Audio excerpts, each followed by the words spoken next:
Hello vlog, welcome to my guys again. Shoutout nga pala kay Joseph J. De Leon, aka Kimpi De Leon, na idol ko sa pagpapatawa. Okay, balik na tayo sa no reaction challenge. Ang re-reaction challenge natin ngayon is ito, bumili ako manggang kinalabaw. Kaya ito ngayon na re-reaction ako.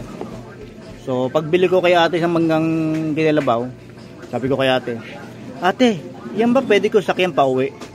Sabi sa akin ni ate, si kuya naman, makiusap ko muna sa kanya kung pwede. Yan, nag-joke lang ako. So itong re-reaction ako. So hindi ako magre-react dito kasi matamis daw to, sabi ni ate. Kaya yung mukha ko, kung yung nakita nyo, yan lang yan, hindi magbabago yan. Hindi yan malulukot, hindi yan kung ano-ano. Seryoso ako dito. Kaya eto na, re-reaction natin para makita nyo.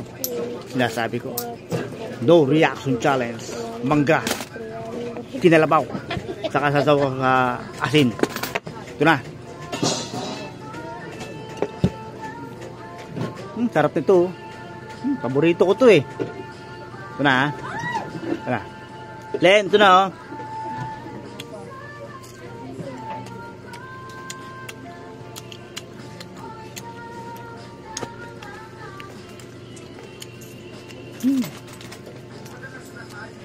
Labuyo.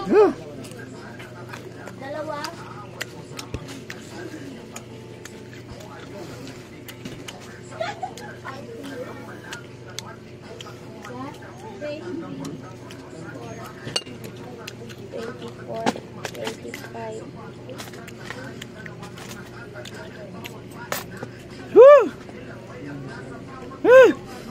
Ang asin talaga. Sabi ko sa inyo eh, hindi ko talaga kaya.